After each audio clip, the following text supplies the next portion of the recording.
Unified 911, anong matutulong namin sa'yo? Anya ti maitulong miken ka po. Anong may tatabang ko sa imo? Unsay akong ikatabang nimo? Ngini makadabang nami sel ka no.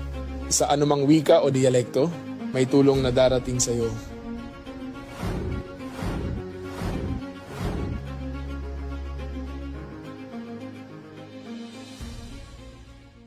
Lilingkod sa bawat Pilipino at magbibigay ng tamang impormasyon para sa tahimik at maayos na Pilipinas. Police News Network, alagad ng batas, tagapagtaguyod ng balitang pulis, sandigan ng mamamayan, patnubay ng katotohanan. La Campo Crame, maghahatid ng pinakahuling kaganapan at nagbabagang balita. Ito ang PNN Police News Network. At ngayon, ang inyong mga tagapagbalita.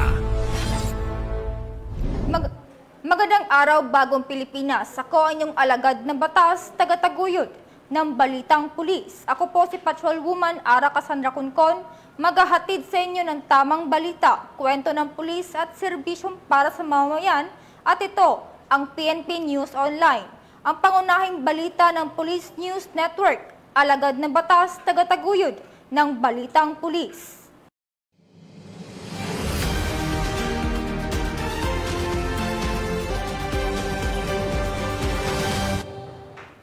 Narito ang mga balitang dapat ninyong abangan.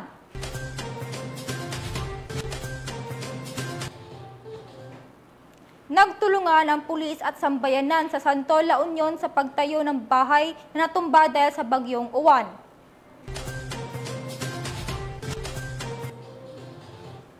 Police Regional Office 5 nahuli ang rank 6 most wanted person sa Masbate.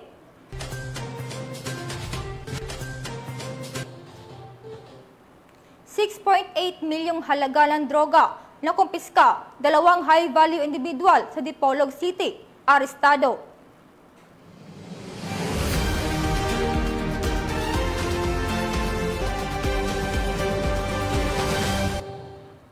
Narito ang mga balitang hatid ng ating PNN correspondents mula sa iba't ibang panig ng bansa.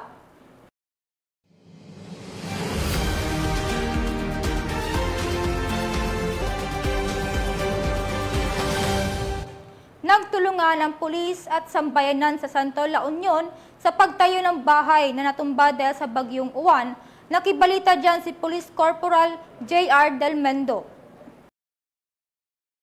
Ng bayanihan at pagtutulungan ang mga tauhan ng 1st Provincial Mobile Force Company ng La Union Police Provincial Office sa pamumuno ni Police Major Dean Christopher E. Beñas, Officer in Charge, ay agad na rumisponde sa Barangay Ramut, Santol, La Union upang magbigay ng tulong sa mga residente na nasalanta ng bagyong Uwan. Agad na nagtulong-tulong ang mga pulis at mamamayan sa pagtayo ng bahay na natumba dulot ng malakas na hangin. Sa pangunguna ni Barangay Captain Mike L. Bundot, punong barangay ng Ramot, ipinakita ng mga residente ang diwa ng pagkakaisa at malasakit sa kapwa, kasabay ng aktibong partisipasyon ng mga kasapi ng 1st PMFC na nagbigay ng kanilang oras, lakas at serbisyo para may balik ang tirahan ng apektadong pamilya. Ang nasabing gawain ay hindi lamang simpleng pagtulong kundi patunay ng patuloy na ugnayan at pagtitiwala ng pulisya at komunidad. Sa pamamagitan ng mga ganitong inisyatiba, higit na napapalapit ang kapulisan sa mga mamamayan at naipapakita ang kanilang tunay na layunin, ang maging katuwang sa pagpapanatili ng kaayusan, kaligtasan at kapakanan ng bawat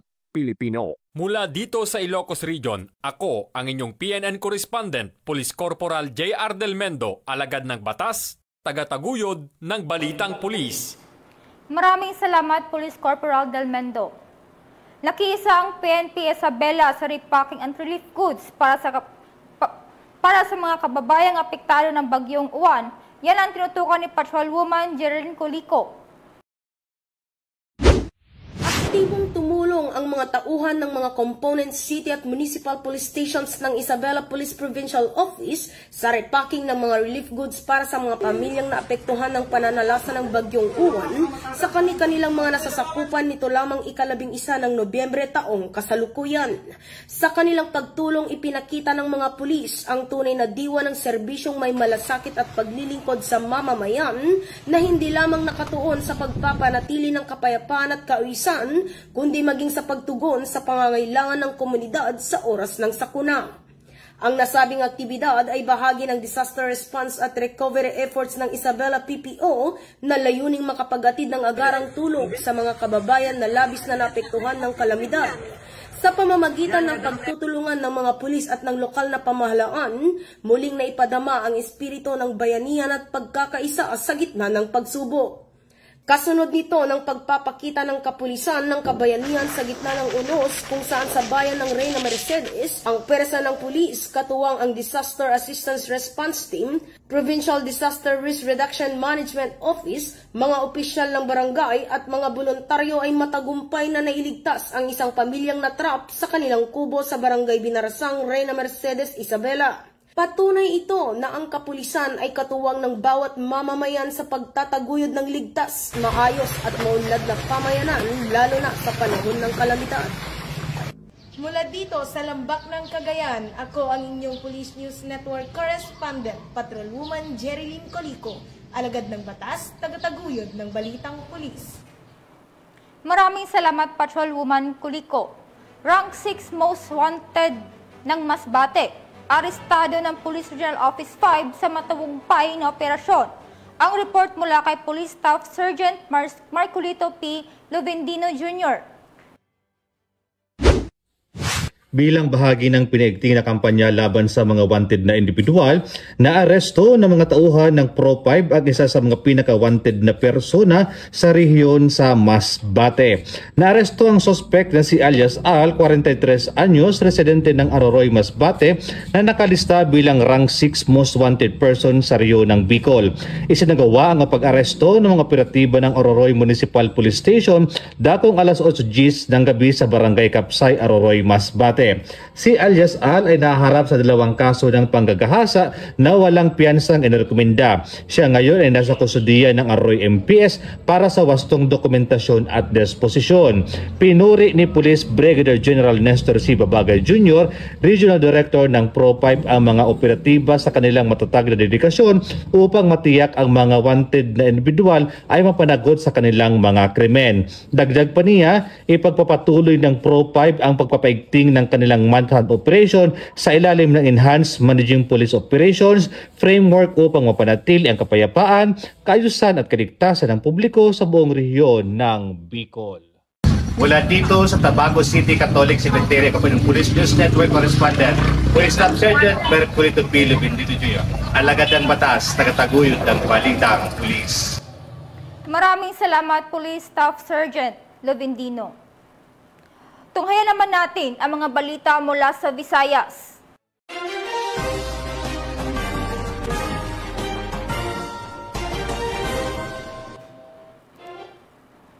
Arestado ang isang tricycle driver na kinasang drug by bus operation ng kapulisan sa bayan ng Zaraga, Iloilo. Magbabalita dyan si Patrolwoman Justin May Halyores. Hindi na nakapalag ang isang tricycle driver matapos mahulog sa ikinasang drug by bus operation ng Zaraga Municipal Police Station sa Barangay Guines, Zaraga, Iloilo. Bandang alas 7 GMT ng gabi, nito lamang ika-10 ng Nobyembre taong kasalukuyan. Hinilala ang sospek sa alias na JR, 41 anyos, at residente ng Barangay Sambag, Zaraga, Iloilo. Ayon sa investigasyon, nakabili ang police pusher buyer ng isang sachet ng hinihinalang shabu mula sa sospek sa isinagawang operasyon na pinangunahan ni Police Lieutenant Vincent Garcia, officer in charge ng Zaraga MPS. Ang matagumpay na operasyon ay bunga ng ilang linggong surveillance ng mga operatiba matapos makatanggap ng impormasyon tungkol sa iligal na aktibidad ng sospek. Na-recover mula sa arestado ang marked money na 1,500 pesos at 2 pang sachet ng pinaghihinalaang shabu na may bigat na humigit kumulang 5 gramo at tinatayang nagkakahalaga ng 34,000 pesos. Agad siyang dinala sa himpilan ng pulisya para sa karagdagang investigasyon. Kasalukuyang nakadetain ang sospek sa Zaraga Saraga Municipal Police Station at nakatakdang harapin ang kasong may paglabag sa Republic Act 9165 o ang Comprehensive Dangerous Drugs Act of 2002. Patuloy rin ang investigasyon upang matukoy kung may kasabwat pa si alias JR sa iligal na operasyon ng ipinagbabawal na droga sa lugar. Muling pinaalalahanan ng PNP ang publiko na maging katuwang sa kanilang kampanya laban sa iligal na droga bilang patunay ng kanilang dedikasyon sa pagpapanatili ng kapayapaan at kaayusan sa komunidad. Alinsunod sa kanilang adhikain na bagong PNP para sa bagong Pilipinas. Serbisyong mabilis, tapat at nararamdaman. Mula rito sa Police Regional Office 6, ako ang inyong PNN Correspondent Patrolwoman Justin May Halyores. Alagad ng batas, tagataguyod ng Balitang Pulis. Maraming salamat Patrolwoman Halyores. Nasabat ang mahigit 100,000 pisong halaga ng shabu sa sinagawang operasyon ng mga kapulisan sa Dawis, Bohol. Magbabalita dyan si Patrolwoman Path Judith Nicanor. Nasabat ng kapulisan ng Dawis ang 102,000 halaga ng hinihinalang shabu mula sa isang street-level individual sa isinagawang bypass operation ng mga operatiba sa Purok 2 Mariveles, Dawis, Bohol nito lamang nakaraan. Ayon kay Police Captain Dennis N. Siragon, hepe ng Dawis Municipal Police Station ng Bohol Police Provincial Office, bandang alas 6:53 ng gabi na ikinasa ng mga otoridad ang nasabing bypass operation na nagresulta sa pagka-aresto ng suspect na si Marvy, 26 anyos na residente ng Viking 2, Dawis, Bohol. Nakumpiska mula sa suspect ang 4 na transparent plastic sachet ng hinihinalang shabu na may timbang na 15 grams na may standard drug price na 102,000 pesos, bypass money, cellphone at Honda Click na motor. Samantala, kasalukuyang nasa kustudiya ng Dawis MPS Custodial Facility ang suspect at maharap ito sa kasong paglabag sa Sections 5 and 11 ng Republic Act 9165 o Comprehensive Dangerous Drugs Act of 2002. Ang matagumpay na operasyon ng mga kapulisan ng Dawis ay patunay lamang ng kanilang dedikasyon upang matiyak ang kaligtasan at kaayusan ng ating komunidad para sa isang bagong Pilipinas. Mula dito sa Central Visayas, ako yung Police News Network Correspondent Patrolwoman Judith Nicanor, alagad ng batas, tagataguyod ng Balitang Pulis. Maraming salamat Patrolwoman Nicanor. Narito naman ang mga balita mula sa Mindanao.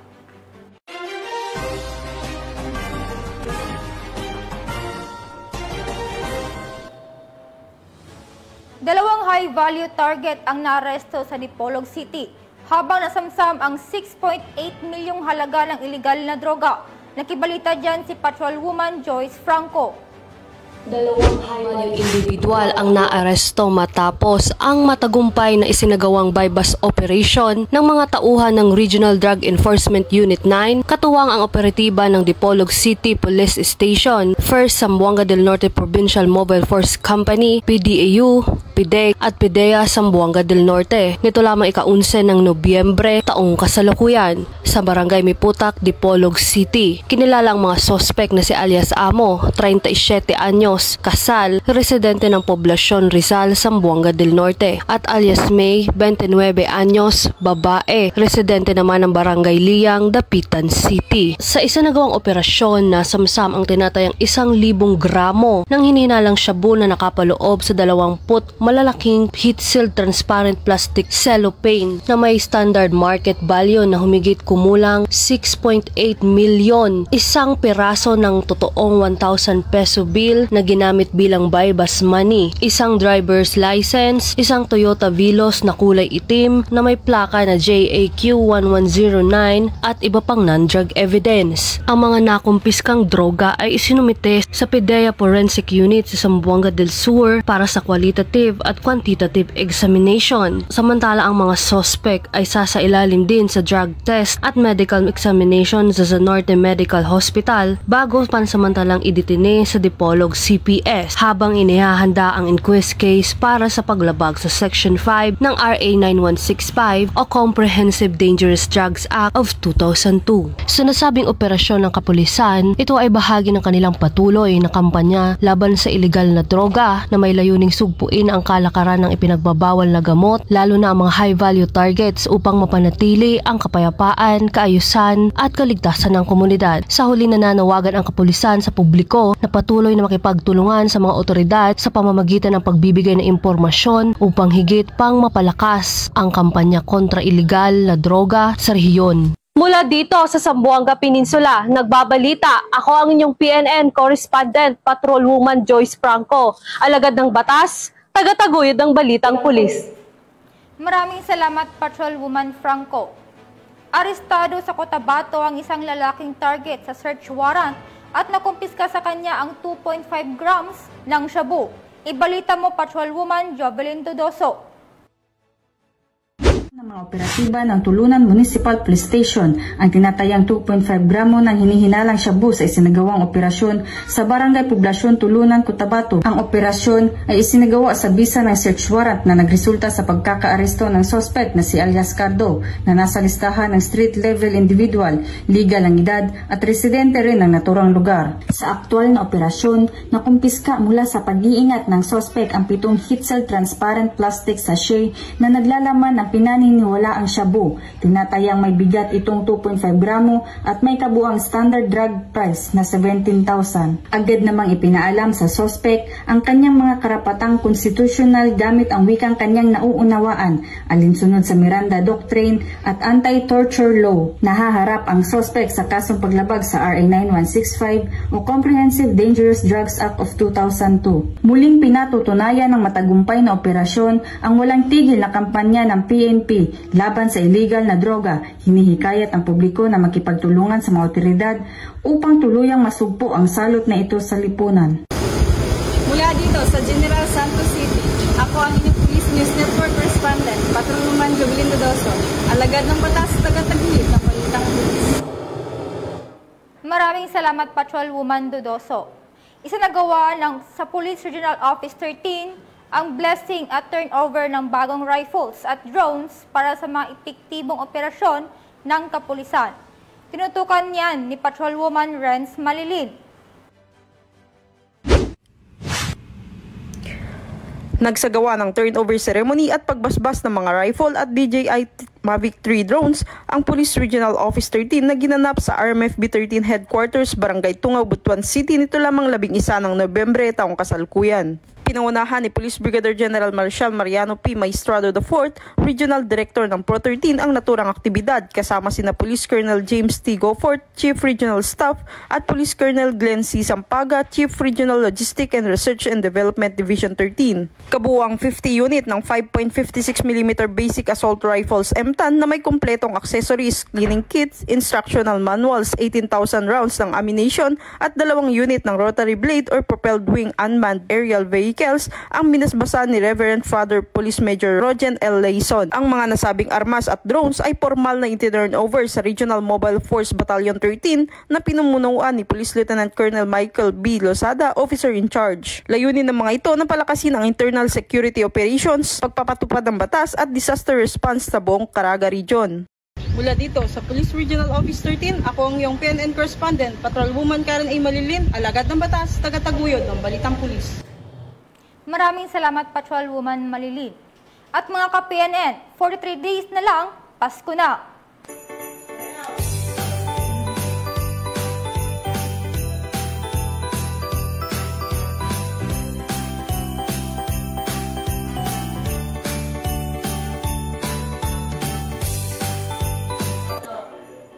Sa ngalan ng pamunuan ng Philippine National Police sa panguna ni Acting Chief PNP, Police Lieutenant General Jose Melancio Nartates Jr.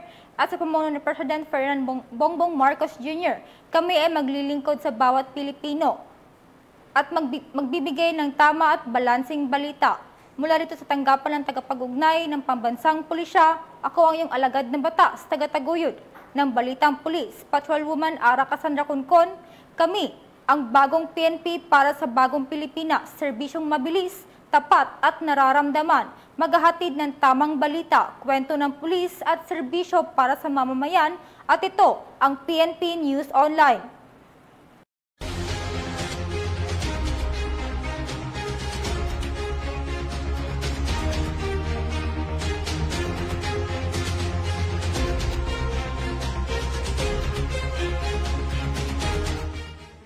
Police News Network, alagad ng batas, tagapagtaguyod ng balitang pulis.